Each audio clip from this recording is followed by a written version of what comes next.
I'm Femi OK. Al Jazeera has been covering the treatment of the Uyghur people in China for many years. Today on the stream, we're going to look at two new developments.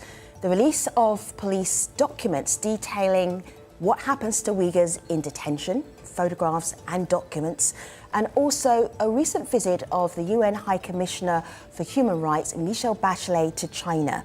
Could this be what Uyghur activists are looking for to stop the persecution of their communities in China?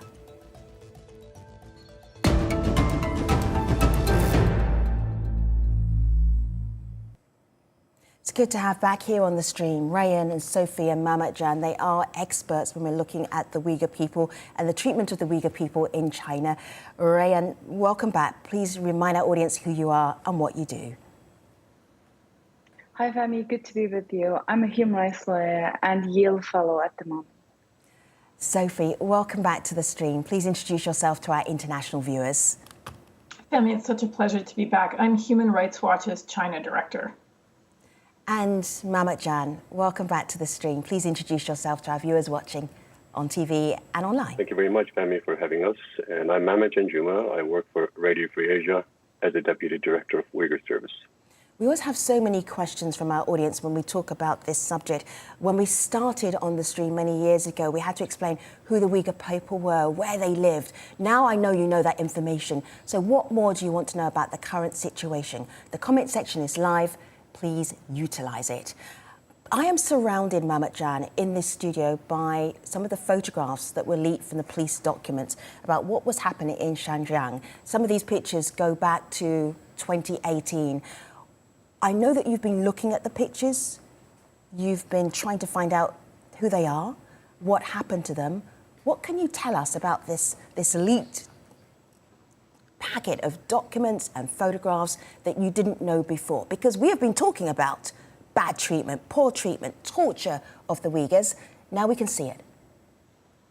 Yes, we have been talking about this ongoing genocide over the past 5 years.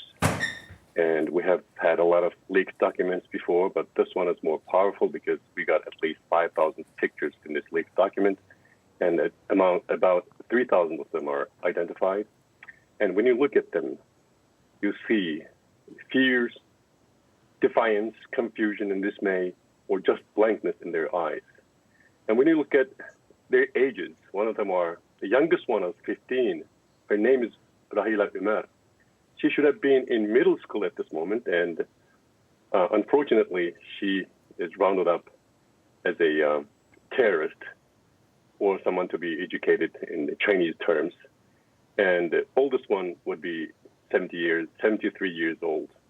And when you look at them, you can see all walks of life and regular people. And their living conditions are abominable and not like the Chinese Communist Party described as schools or educational, vocational training centers, but fully functioning prisons with machine guns, just watching them on the watching tower, which is horrible. And this, for the first time, these pictures gave a human face to the ongoing atrocities. Rayan, I'm just looking at a website here so our audience can actually go to it as well, XinjiangPoliceFiles.org, and you can see some of the documents, some of the pictures, the treatment of Uyghurs in detention or in prison. What difference does it make now that there are just pictures? It's written there, it's very clear what is happening. That's solid evidence that you already knew, but now everyone can see. Rayan.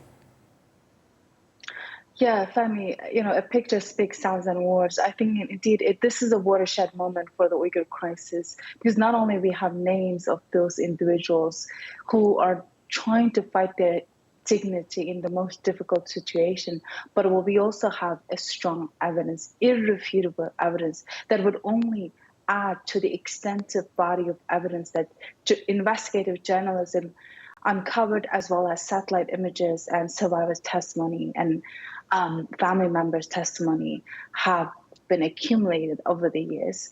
But to me, I think one thing that really stood out is the extent to which the cruelty deployed in these camps.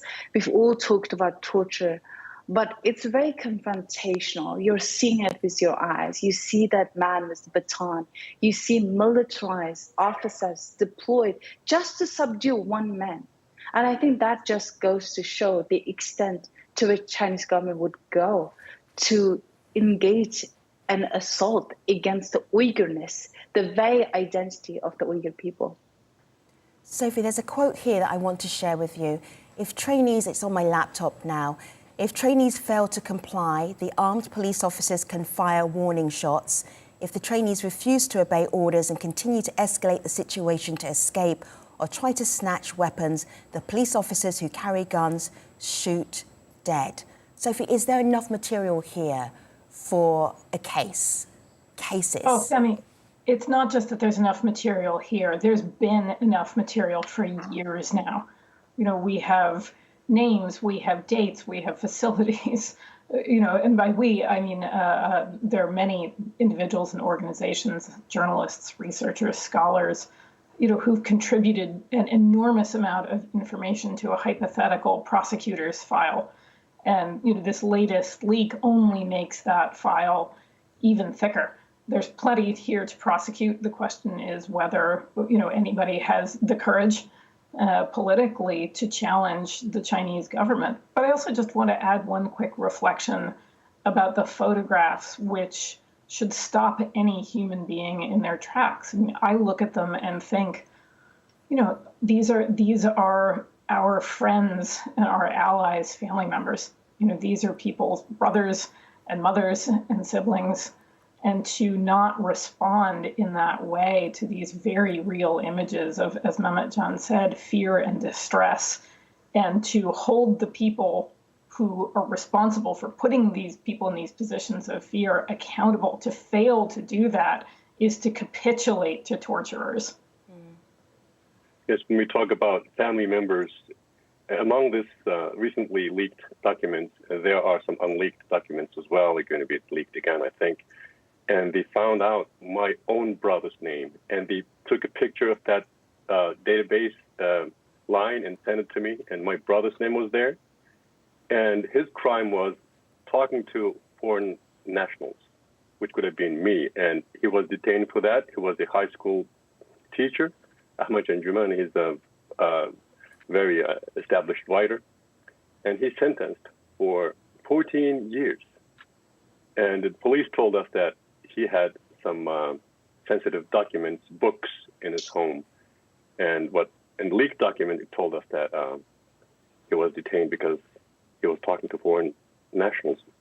And it is very personal. It's heartbreaking, overwhelming. And my brother was held in exactly the same detention center, the concentration camp where this leaked document is located, which is overwhelming. And I have many friends who have identified their friends, classmates, as well as their cousins and their relatives. Mehmetcan, I want to share something else with you, and this is from Amnesty International. They track missing and detained people from China, and this is Erkin Ayup, and at the moment he is assumed to be in prison. He's suspected he was arrested because he was in contact with his family member abroad, like your brother. That was the reason why he was detained, viewed to be a threat. We spoke earlier to his brother about the leaked files and how he found out what happened to his missing loved one. Let's have a listen, let's have a look. The Xinjiang Police File broke my heart because it told me about my experience in Chinese detention center for 15 months. I have experienced those hard life. I have sat that tiger chair, and those police beaten me, and those police used that electric stick to electrocute me. And the documents also mentioned my older brother. He sentenced 14 years, and also mentioned my niece. She died in detention center where I tortured and abused. The documents tell about my friends, my childhood teachers, and my community. So as this information is coming out, it's basically corroborating what you were already telling the world. Mametjan, Rayan, Sophie. This information comes out while Michelle Bachelet, UN Human Rights Commissioner, is in China. I do not think this is a coincidence. This is a campaign. Somebody is thinking, this is my theory. Somebody is thinking, Michelle Bachelet is in China. Let us show the world what is happening to the Uyghur people at the same time. I do not think it's a coincidence. Sophie, thoughts? Oh, I think the release of this was absolutely intentional to coincide with her visit, as was some shocking new information about forcing Tibetan children as young as 4 into boarding schools where they're forced to learn only in Chinese and separated from their parents, their culture, their religion, their language. It would be nice to think that this had influenced the High Commissioner's thinking. It does not appear to have. Her remarks, particularly about human rights violations in the Uyghur region, started from precisely the premise the Chinese government wanted her to start from, not about 50 years of rampant racism and discrimination and repression, but essentially repeating a line very similar to the Chinese government's, that the problems in the region are ones of extremism and terrorism. She offered no evidence to support that perspective. She also offered no evidence in repeating that the government has assured her that mass arbitrary detention facilities have been closed. There's no reason to believe that. And the fact that she essentially ratified the Chinese government's perspective on these issues is appalling. See, Rayan, your expectations, and Mametjan, your expectations must have been very high because the UN High Commissioner for Human Rights hasn't been in China for 17 years until last week. This is what Michelle Bachelet said in a statement. I should state from the outset what this visit was and what it wasn't.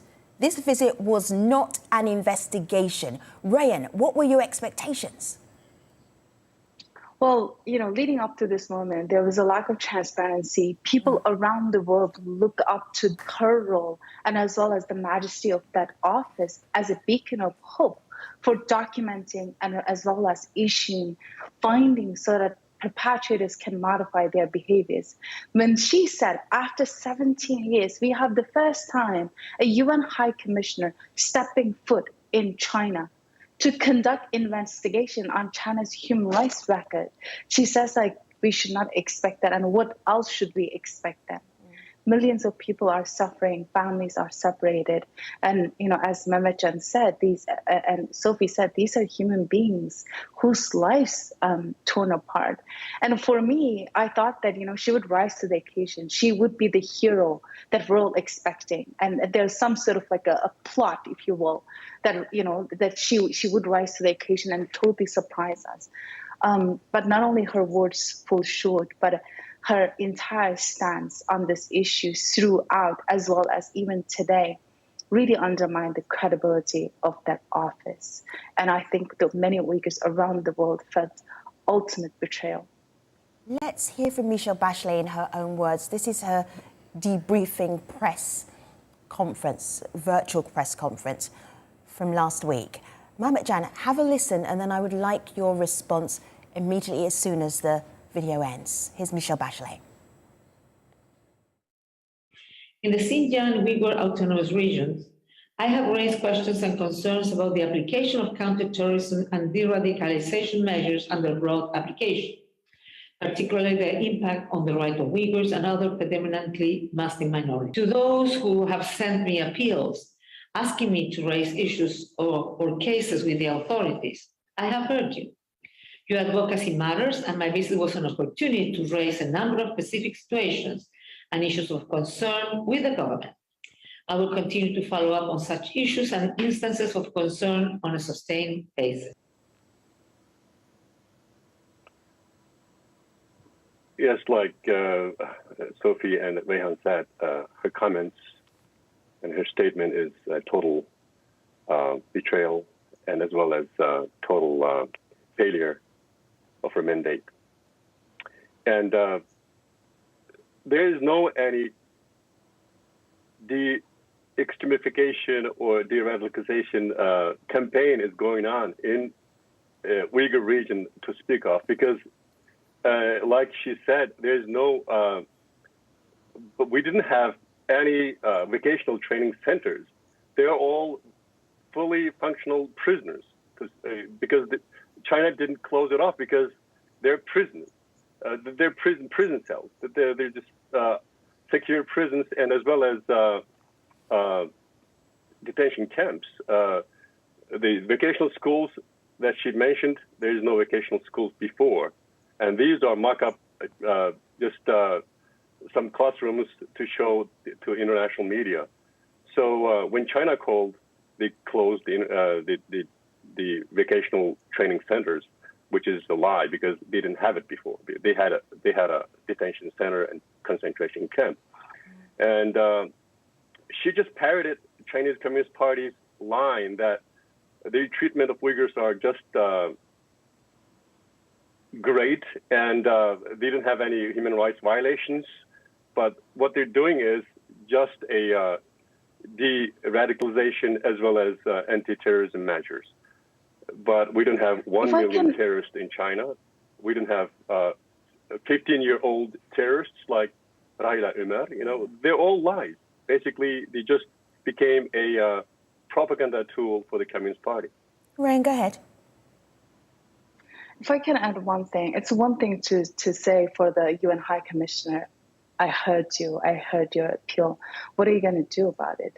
And what she did is she provided a perfect spin and talking points for the Chinese government to say the Western plot failed. That's exactly the words of the Chinese government, to say that the real Xinjiang that she saw contrasts to what the Western media has been describing. What I am incredibly worried is it's not just, what has unfolded in the past few days, the far-reaching consequences of her statements and her action in China. I think I'm worried that the Chinese government would take this as some sort of implicit endorsement as to its atrocities, and even emboldened to continue to commit crimes against humanity. Yeah, I mean, there was no sense of urgency. There was no sense of the scope and the scale of human rights violations. She said almost nothing that would have caused any concern to Chinese authorities or made them feel anxious or worried that there might be some sort of accountability, and that the outcomes of this visit are a working group and some sort of special exchange mechanism when, let's be clear, what the world should do in the face of crimes against humanity is investigate and prosecute. And that does not appear to be on her agenda. And while she was in China, and in fact, again today to the Security Council, she had the nerve to suggest that impunity emboldens abusers and it denies victims justice, to which you want to say, Madame High Commissioner, if you want to end impunity, you've got some work to do with respect to not just prosecuting these atrocity crimes against, as perpetrated by the second most powerful government in the world. You've also got a lot of work to do in protecting the international human rights architecture, which you just sold out. Sophie, what I feel that I was watching and hearing from Michelle Bachelet was diplomacy. She is in China. She's the Human Rights Commissioner. I'm hearing diplomacy. Is there a possibility that the fact that she was even having a conversation, that Uyghurs in the diaspora had asked her to pass on these messages and say, where are our family members? Is there any chance that despite some cynicism, that something may happen from that visit? Is that possible? I suppose it's possible, Femi, but what should have happened was that she should have, in advance of the visit, released the report that her office has already assembled based on remote monitoring and interviews, which would have given her the strong factual basis to challenge the authorities. She may still release that. We're all calling on her to do that.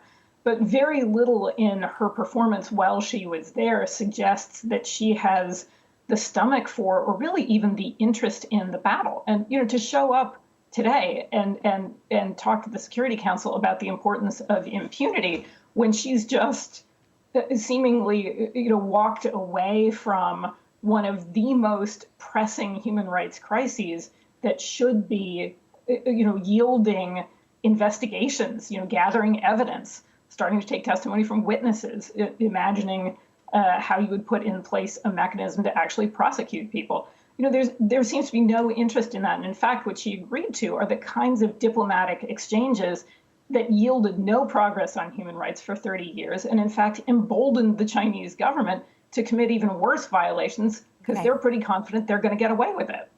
I'm going to bring one more thought about Michelle Bachelet's visit, and then I'm going to move on to YouTube, because on YouTube, some thoughts about how do you get some change? How do you use these two moments to actually push forward for some change? But first, this is Rushan Abbas. We have been calling for the UN investigation of the Uyghur genocide and also a unfettered visit for years now. And while being very cautious, we never ever expected Bachelet to repeat the China's narratives. Now China has the UN stamp of approval to continue its genocidal policies, and China has set out to whitewash their genocide, and Bachelet is responsible for it. So, guests, we have so many questions and thoughts for you. I'm going to throw them out to you. I'm going to ask you to answer them very briefly in less than 30 seconds so we can get a lot in.